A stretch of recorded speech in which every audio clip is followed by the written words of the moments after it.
White, he got stuff to do too, so I know he wants to wrap this up. In your pre-hearing responses, you said about 47% of your cases have been pending for 15 months, for more than 15 months. Is that the case?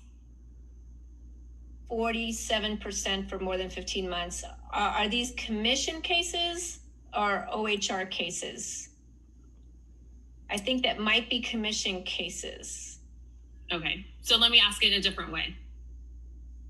How many cases are in your backlog right now? So currently we have 509 cases in our inventory. Okay. And I would have to break down for you exactly how many are technically beyond the statutory deadline for case resolution. So what I explained a little bit earlier, I don't know if you heard, is that statutory deadline is something like, I believe, 120 days. And it takes us 60 days just to get through intake and mediation. So it leaves the investigators a tiny window of time. This doesn't explain the entire backlog, but it does, it creates an unrealistic expectation that the public has that, hey, cases are going to be resolved in 3 or 4 months. Like I'm going to get this done. But what really happens is the investigations can take anywhere from 3 to 6 months in and of themselves. Okay, so let me, why would it take 60 days to get to mediation? Is it you don't have enough investigators, somebody's not responsive? Right, there's a number of variables. So people file an intake, an initial inquiry, which is what we call a questionnaire. Mm-hmm. We have to make sure that there's no information missing from the questionnaire to ensure we have jurisdiction. So that process can take a couple of weeks. And then we work with the complainant to schedule an intake appointment. So from the time we receive an inquiry to the time an intake appointment is scheduled can be 30 to 45 days.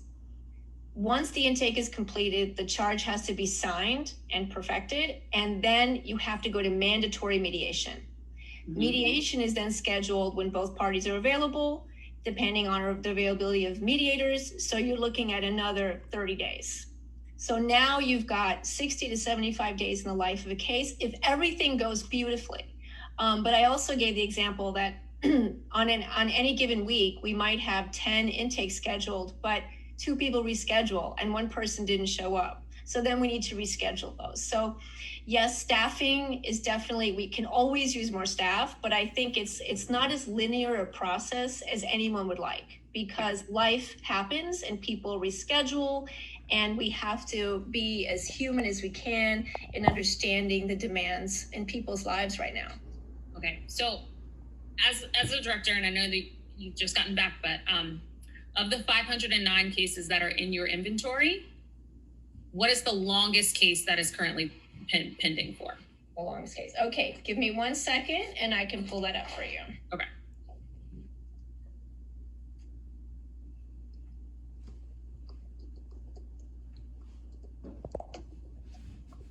Assuming my laptop wants to turn back on.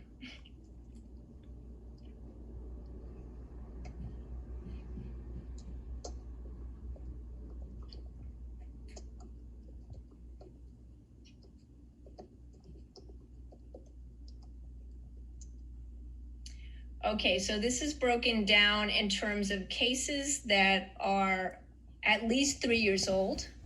Right. And we have approximately, I'm going to say 140 cases that are over 3 years old. Okay. And then we measure backwards. So if a case is 2 years old, if a case is 1 year old. So we are constantly tracking to move all of those cases as quickly as possible. Okay, so for those 140 people, how often do they get contacted by your agency now to give them a progress update of where you are in their case? Because for me, if I submitted something 3 years, I will have thought that you had forgotten about me and that the district didn't care. That's right. Taking you 3 years. Right. So what's happened is that we have gone through a long-term restructuring plan as we've added staff over the last 2 years. But prior to that, there was a backlog. And the fundamental problem was that we had more work than we had infrastructure or supervisors to get done. So we started addressing that problem in FY19. We started hiring new investigators, new attorneys, new supervisors in early FY20. There was a hiring freeze last March. That stopped, and now we have a number of those positions filled. So we have 4 new investigators, 1 new supervisor, and 2 new attorney advisors. So we are staffing up now as quickly as we can based on the new budget that we have, but it still takes a little bit of time. So yes. So how many vacancies do you have? How many vacancies right now? Mm-hmm. Yes, so a number of those vacancies. So we have about, I believe we have somewhere between 12 and 15 vacancies because of the complexity around the UPL funding, which Mr. White was gracious enough to help me try to figure out earlier. So we have a number of vacancies under universal paid leave. Those positions have not been filled because we have not gotten any cases under universal paid leave, and those funds, I believe, are dedicated to that. All the other positions are currently being either filled or posted, and we're figuring out the job descriptions. So under tip wage workers, for example, those are completely new positions. We have to create the job description and post it through DCHR. So we're moving quickly, and we have a few positions that are held under kind of district-wide budget reductions until the budget is finalized this year. So there are a number of different answers. I see my budget officer had to jump off probably. He probably could have broken it down a lot faster, but we can get you a detailed breakdown of the positions as well. Yeah, let's do this because I know that Chairman White is about to give me that, it's time to go. If we could set up a meeting with your office, because I want to dig into this a little bit more, because what I feel like often happens, or this used to happen, right, when I work for the council, is that 1, council members pass laws that give you things that you have to do, but nobody funds it. 2, we try to retroactively try to fix the problem and give you money, but then those people don't get hired. And 3, like this piece, I just feel like, where is our sense of urgency, in particular for this 140 people who have been waiting, right?